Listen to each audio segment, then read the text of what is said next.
दोस्तों रिलायंस पावर की बात करें तो ये तीसरा ट्रेडिंग सेशन है, लगातार लोअर सर्किट लग रहे और जो स्टॉक 53 तक चला गया था वो स्टॉक फिर से 45 तक आ चुका। और इसीलिए मैं आपको लगातार इसमें प्रॉफिट बुकिंग के लिए भी कहता हूँ कि लोगों को प्रॉफिट बुक करना चाहिए। काफ़ी लोग हैं जो लगातार कहते हैं कि आप प्रॉफिट बुकिंग के लिए बोल रहे हैं, स्टॉक तो अभी बहुत दौड़ने वाला है।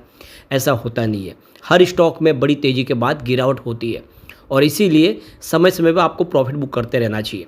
अब ये गिरावट की संभावना आगे कहाँ तक जा सकती है, मार्केट एक्सपर्ट क्या कह रहे हैं और एक अच्छी गुड न्यूज़ निकल के आ रही है पावर सेक्टर से संबंधित, उसको भी इस वीडियो के माध्यम से डिस्कस करेंगे। इस समय जो देखते हुए ग्लोबल सिचुएशन बन रही है उसमें बहुत सारे देश एक दूसरे से युद्ध में जुटे हुए हैं। ऐसे में क्या इंडिया के अंदर कुछ सिचुएशन पॉजिटिव दिख रही है, उसको समझने की कोशिश करेंगे इस वीडियो के माध्यम से। लेकिन फ्रेंड्स उससे पहले अगर आप पहली बार हमारे चैनल पे आए तो चैनल को सब्सक्राइब कर दीजिए, एक बेल आइकॉन दबा दीजिए ताकि जब भी नया वीडियो बने पहला नोटिफिकेशन आपको मिले। वीडियो पसंद आए तो लाइक से ज़रूर कीजिए।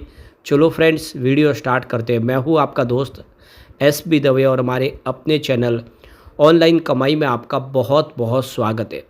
तो रिलायंस पावर में ज़बरदस्त बिकवाली का माहौल बना हुआ है और इसके पीछे वजह यह है कि बहुत सारे बड़े फंड हाउस ने 30-32 रुपये के आसपास भारी खरीदारी की हुई है और वो वेट कर रहे थे कि जब माहौल यहाँ पे बिकवाली जैसा होगा तब बिकवाली करेंगे। अब वो निकल नहीं पाए क्योंकि डायरेक्ट लोअर सर्किट लगा था, तो अब वो कोशिश करे कि यहाँ से निकला जाए। इस वजह से यहाँ पे सर्किट खुल ही नहीं पा रहा है। आप देख लो कि बाजार खुलते ही लोअर सर्किट लगा है। आज इसमें बिल्कुल ट्रेडिंग नहीं हुई है और स्टॉक आ गया है 45.98 पर। जो स्टॉक देख सकते हो कल 48 के आसपास था, अब स्टॉक तेज़ी से नीचे आ रहा है। लेकिन इससे पहले बहुत ज़बरदस्त तेज़ी दिखा चुका था। आप देखिए 11 सितंबर को लास्ट इसमें हमने गिरावट देखी थी और 12 सितंबर से स्टॉक एक तरफा दौड़ा। कम से कम 15 ट्रेडिंग सेशन में जो स्टॉक 30 रुपये से नीचे था वो स्टॉक 15 ट्रेडिंग में दौड़ते हुए आप देख सकते हो कि वो पहुंच गया यहाँ पे सीधा 53.40 पर 4 अक्टूबर को। और उसी दिन आ गई प्रॉफिट बुकिंग, तो देख सकते हो स्टॉक आ गया सीधा 50 पर।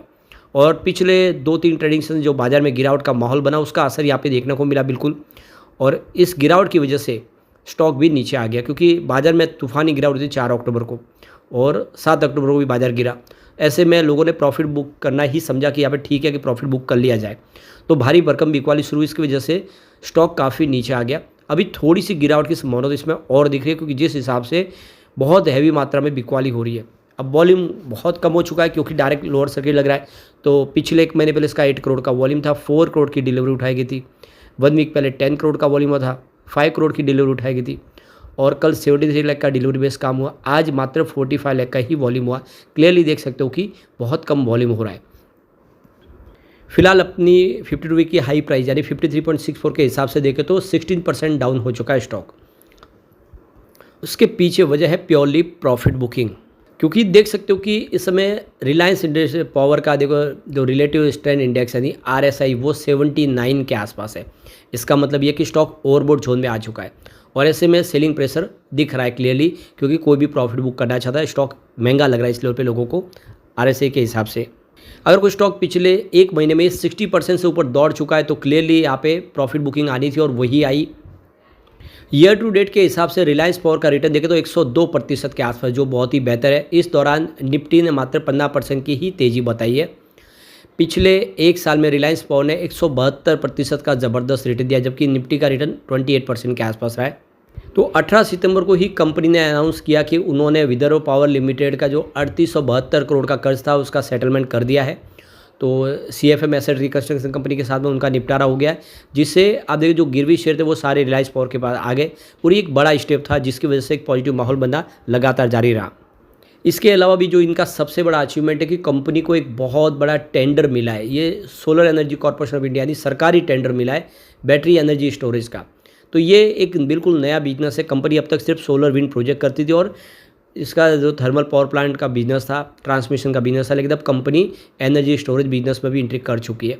तो ये एक तरह से इसके लिए एक बड़ा प्लस पॉइंट है। इसके अलावा कंपनी भूटान में भी एंट्री कर चुकी है और भूटान में आप देख सकते हो कि वहाँ पे सोलर और हाइड्रो इलेक्ट्रिक प्रोजेक्ट कंपनी करेगी। इसके लिए दोनों मिल चुके हैं साथ में, रिलायंस पावर और रिलायंस इंफ्रा दोनों ने मिलकर जॉइंट वेंचर्स बनाए, रिलायंस इंटरप्राइजेस के नाम से कंपनी बनाई है। तो ये सारी बातें ये साबित कर रही है कि यहाँ पे सब कुछ ठीक ही है। आने वाले समय जैसी प्रॉफिट बुकिंग खत्म होगी स्टॉक फिर से रॉकेट की गति से दौड़ सकता है, क्योंकि बहुत कुछ पिछले 6 महीनों में हमने देखा है। रिलायंस पावर में एक के बाद एक पॉजिटिव खबरें आई है, बिल्कुल सुजलॉन जैसे, जैसा सुजलॉन ने किया था वैसे ही यहाँ पे एक के बाद एक पॉजिटिव हो रहा है। लेकिन उसके बाद भी सुजलॉन का स्टॉक भी नीचे आया है। ऐसा नहीं कि एक तरफा कोई दौड़ता, कोई भी स्टॉक कभी भी कितना भी बढ़िया स्टॉक हो पर प्रॉफिट बुकिंग आती है, लेकिन उसके बाद स्टॉक फिर दौड़ने लगता है। और ऐसे में लॉन्ग टर्म इन्वेस्टर उनको बने रहना चाहिए, स्टॉक को छेड़छाड़ नहीं करनी चाहिए, वरना वो यहाँ से एग्जिट हो जाते हैं, फिर एंट्री का मौका नहीं मिलता है। ये स्टॉक ऑलरेडी मल्टी बैगर साबित हुआ, बिल्कुल सुजलॉन जैसे ही, क्योंकि इसकी भी प्राइस भी 1.15 के आसपास थी 27 मार्च 2020 को, यानी ₹1 के आसपास स्टॉक था। और वो सुजलॉन भी लगभग ₹1 के आसपास था। सुजलॉन देखें कि 70-80 तक पहुँच चुका है। तो ये स्टॉक भी आने वाले समय बेहतर करते हुए वहाँ तक जा सकता है, क्योंकि ये इसका IPO प्राइस से काफ़ी नीचे है। अब जो बड़ी गुड न्यूज़ निकल के आ रही है, इंडिया और जर्मनी ने कोलैबोरेशन किया है यहाँ पे रिन्यूएबल एनर्जी के लिए और ग्रीन हाइड्रोजन के निर्माण के लिए। दोनों देश मिलकर इसमें आगे बढ़ेंगे। तो हमारे new renewable energy minister Prahlad Joshi 3 दिन के विजिट पे जर्मनी गए हुए, और वहाँ पे दोनों ने देखो कि एक पार्टनरशिप का ऐलान किया, दोनों मिलके ग्रीन एनर्जी सेक्टर में निवेश करेंगे। वहाँ पे देखो कि 7 तारीख से लेकर 9 तारीख तक का उनका जो विजिट है, जो कल पूरा होता हुआ दिखाई देगा। तो देख सकते हो कि वो पार्टिसिपेट करने गए हैम्बर्ग सस्टेनेबिलिटी कॉन्फ्रेंस में। तो इस कॉन्फ्रेंस के दौरान देखें तो यूनाइटेड किंगडम और बहुत सारे देशों ने हिस्सा लिया है, और सबकी रुचि है इस समय इंडिया में निवेश करने की ग्रीन एनर्जी सेक्टर में। तो देख सकते हो कि इस समय जो सबसे बड़ी प्रॉब्लम है कि बहुत सारे जो जियोपॉलिटिकल टेंशन चल रहे मिडिल ईस्ट में, जिस तरह से वार चल रही है, उस हिसाब से जो डीजल और पेट्रोल का जो उसकी जगह पे कोई नया अतिरिक्त साधन जरिया इस्तेमाल करना चाहिए ग्रीन एनर्जी के माध्यम से, जो भी ऊर्जा की ज़रूरत को पूरा करना चाहिए, सबका सपना है। ऐसे में इंडिया के अंदर वो सारी संभावना है। इंडिया के अंदर सोलर और विंड के लिए अपार संभावना है, और सब देशों को लगता है कि अगर इंडिया के साथ में कोलैबोरेशन करेंगे तो नए ज़माने का फ्यूल मिल सकता है, जो ग्रीन हाइड्रोजन के रूप में होगा। और इसी वजह से बहुत सारे देश जो इंडिया के साथ में पार्टनरशिप कर रहे हैं। ऐसे में आने वाले इसमें इस सेक्टर से संबंधित कंपनियों को बहुत सारा बेनिफिट हो सकता है।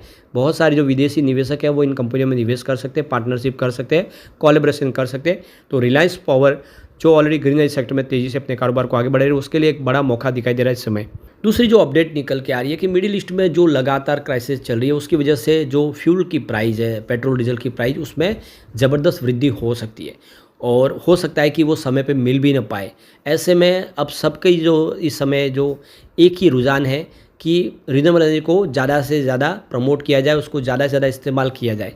तो इंडिया भी अपनी ऊर्जा की ज़रूरत को पूरा करने के लिए अब ग्रीन एनर्जी के ऊपर ज़्यादा दारोमदार दिखाएंगे।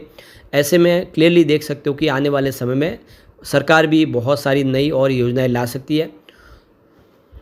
तो इसी को लेकर देखते कि सुमा चक्रवर्ती जो चेयर ऑफ द बोर्ड है trustees the overseas development institute यानी ODI, और यहाँ पे उन्होंने जो बयान निकल दिया है, उनका कहना है कि इस समय देख सकते हो कि ग्रीन एनर्जी का बहुत ज़्यादा ज़रूरत है। जब इस समय इजराइल ईरान के बीच में युद्ध चल रहा है, इसके वजह से फ्यूल की प्राइस बढ़ सकती है। ऐसे में फ्यूल का कोई और ऑप्शन तलाशना होगा, और वो है ग्रीन एनर्जी। तो बिल्कुल इंडिया इस समय आने वाले समय अपनी जो ज़रूरत है उसको कम करने के लिए ग्रीन एनर्जी के ऊपर ज़्यादा तेज़ी से आगे बढ़ सकते हैं।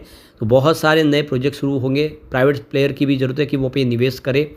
तो ये सारी बातें ये साबित कर रही है कि आने वाला जो समय है वो ग्रीन एनर्जी के नाम पे ही होगा। फॉरेन इन्वेस्टमेंट आने की भी तैयारी है, बहुत सारा फॉरेन डायरेक्ट इन्वेस्टमेंट आ सकता है इस सेक्टर में, निवेश मिलेगा पूरा इस सेक्टर से संबंधित कंपनियों को, जो ज़रूरत है फंड की वो मिल सकता है। और रिलायंस पावर को तो ऑलरेडी वर्दे पार्टनर जैसा एक बड़ा ग्लोबल निवेशक मिला हुआ है, वो बहुत सारा निवेश करे, जब भी पैसों की जरूरत पड़ती है उनको दे रहे हैं। तो रिलायंस पावर के लिए कोई चिंता की बात नहीं, आने वाले समय रिलायंस पावर बेहतर कर सकता है। बस आपको लॉन्ग टर्म का नजरिया लेकर निवेश को बनाए रखना है, शॉर्ट टर्म इन्वेस्टर को प्रॉफिट बुक करना चाहिए। यहाँ पे कम्युनिटी सेंटिमेंट BB स्टॉक के साथ बना हुआ 100% बाई की कॉल है, 0% सेल की कॉल है, 0% होल्ड की कॉल है। तो बिल्कुल कोई चिंता की बात नहीं, आने वाले समय ये फिर से बेहतर कर सकता है। लेकिन फ्रेंड्स, कोई भी इन्वेस्टमेंट करने से पहले अपने फाइनेंशियल एडवाइस से बड़े ले ले या अपना खुद का रिसर्च करें, क्योंकि मैंने वीडियो आपके एजुकेशनल पर्पज़ के लिए ही बनाया। वीडियो पसंद आए तो लाइक से जरूर कीजिए और चैनल को सब्सक्राइब कर दीजिए। Thank you friends.